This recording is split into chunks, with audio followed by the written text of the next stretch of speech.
becomes an issue, or they said, okay, look, audit our financial statement, but your fee is going to be, let's say 5% of our profit after tax. That is the audited financial statement. So what does that mean?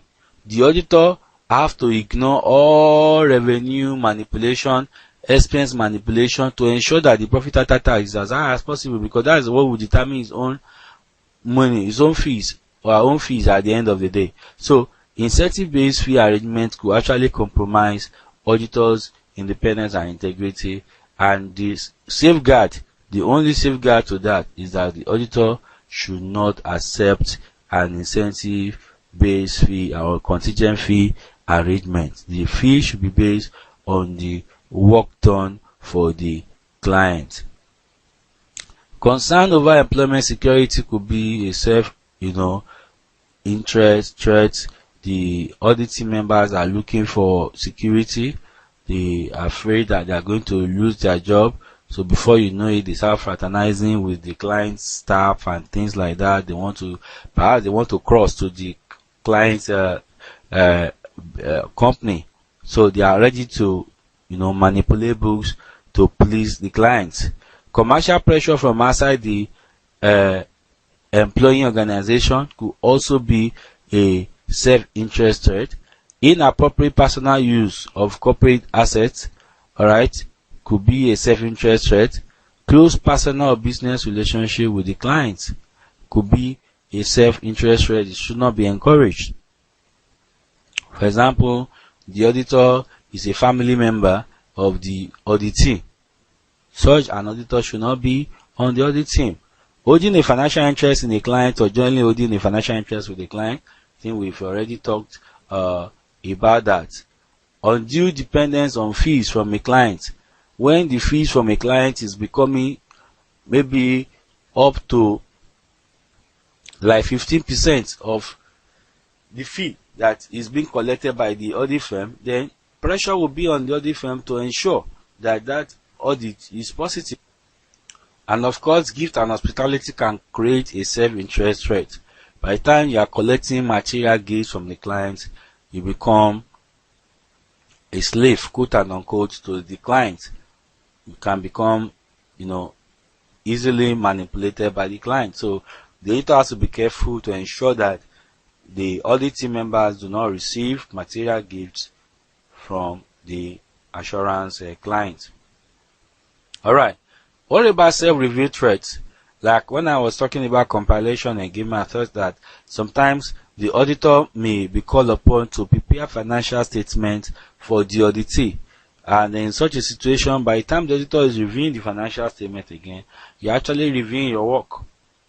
Or in a situation whereby the client has outsourced the internal, the accounting department to the auditee. It happens sometimes, the client may have outsourced the accounting department to the auditing firm, and so it's the same auditing firm that is performing the accounting function.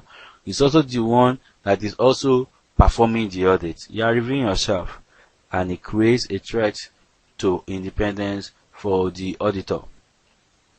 Alright, so all these can create self-review threat for the auditor, and there are a lot of safeguards you can put in place. For example, if the client has outsourced the accounting function to you, you have to create a wall between the guys that are working as accountant for the auditors and guys that are going to work as the auditor. So you cannot use members of the same team to do the accounting function and the auditing function.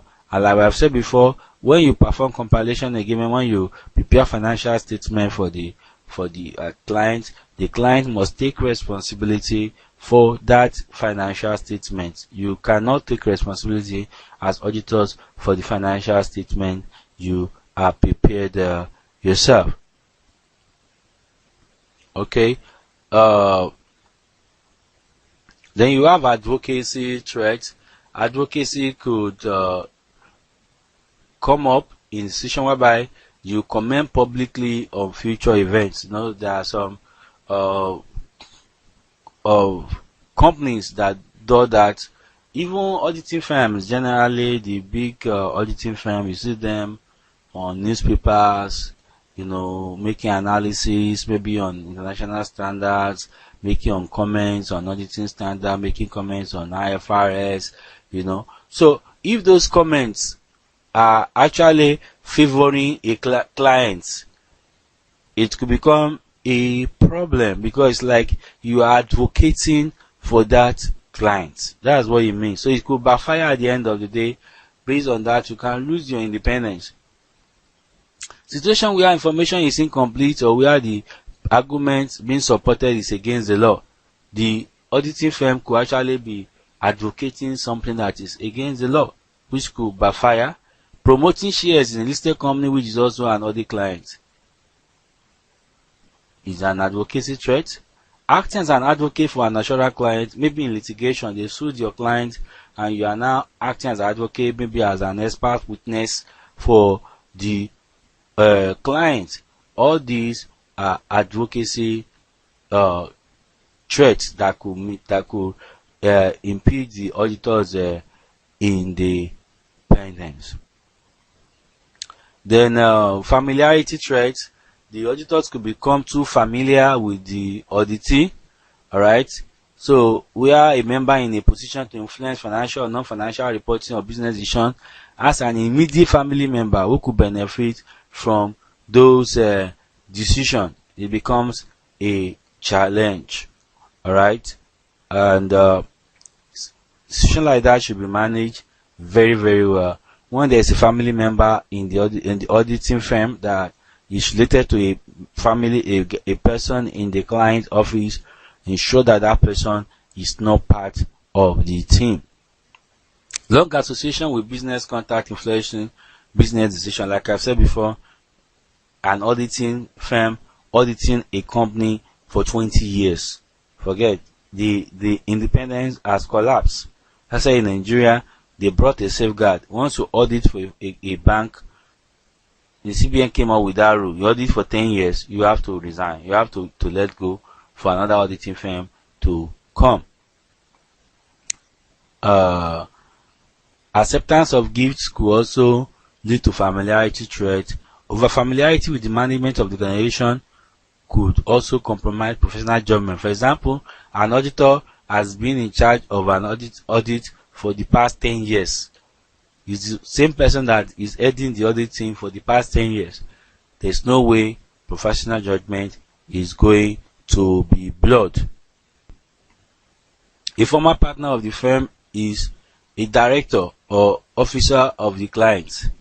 Alright? So you have a partner from the firm resigning from the firm and is now a director in the firm. It becomes an issue. How do you audit that director?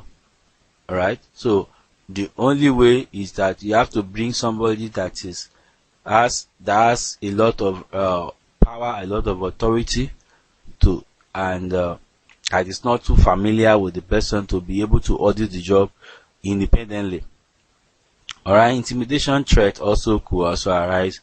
The directors could threaten the auditors that, look, we are not retaining you next year if you continue like this. Alright, they can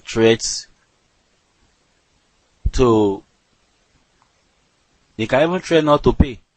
Alright, they can threaten not to pay, they can threaten that they can threaten you, they can threaten the auditors that they are not going to pay, they can threaten that they are going to sue the auditing firm, they can threaten that they are going to reduce the fee. Alright, that look, we can't pay up to this. So there are many intimidation threats that the auditors could face in the course of performing their job. So those are the 5 threats to independence or to ethical principles. And the safeguards, I've already started talking about them little by little. For example, there are some safeguards that are created by the profession. There are safeguards in the work environment. There are safeguards created by the auditor himself or herself. Safeguard created by the profession, legislation or regulation include education, training, experience requirement for entry into the profession. You can't just wake up and say I want to be an auditor. There's a process you go through, and that process will have deposited some ethical constraints into the auditor. The continuing professional development requirement, the CPE, I've talked about the MCPE requirement of ICAN. Corporate governance regulations is also there. For example, in UK we have the corporate governance code. It should be very good if you can review the corporate governance code of UK. It's also similar to what we have adopted in Nigeria. Alright, professional standards such as ISA, NSA is also there to guide the auditor. Professional regulatory monitoring and disciplinary procedures are also there. External review by a legally empowered third party. Alright, such as a government can. I've talked about the PCAOB in America. I've talked about FRC in the UK. Alright, in Nigeria too we have FRCN. Alright, and so on. All these are safeguards provided by profession and the government. What about in the work environment of auditors? Safeguards that are there. You have the employer's own system of monitoring and ethics and conduct programs. For example, you have internal training on ethics. You have mentoring program, in the auditing firm. Okay, so there could be a system of monitoring, system of institutionalizing ethics within the firm.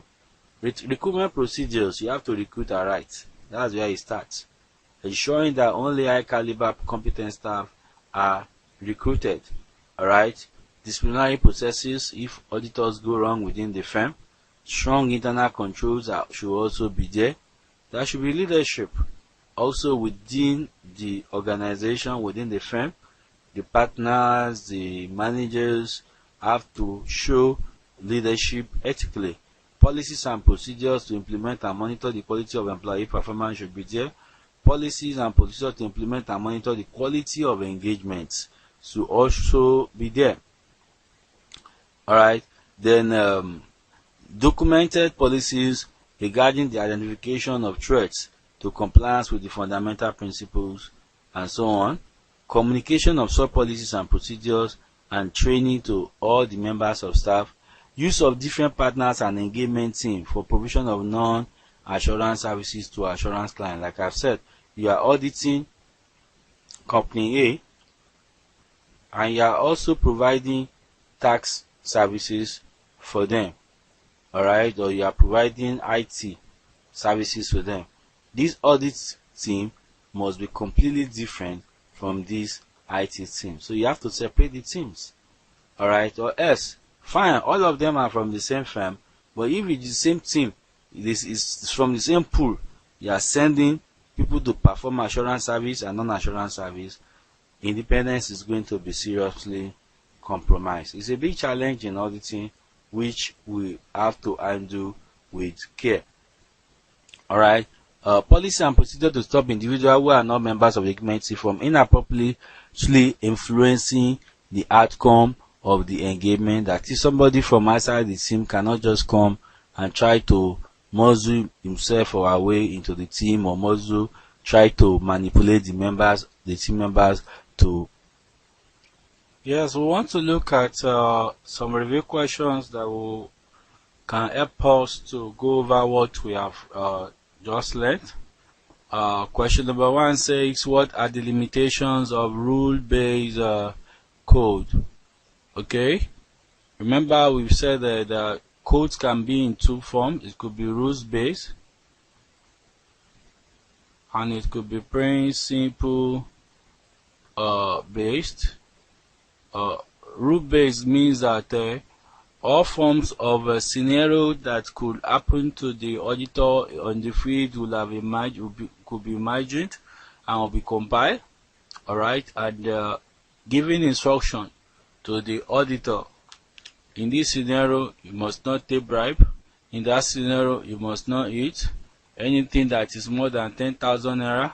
Don't collect. Okay, don't sign this kind of document, don't sign that of document. All right, that will be rule based compared to principle based, where everything is just summarized as general, to give a general direction to the auditor. Okay, so rules based have several challenges that we have discussed in the course of the video.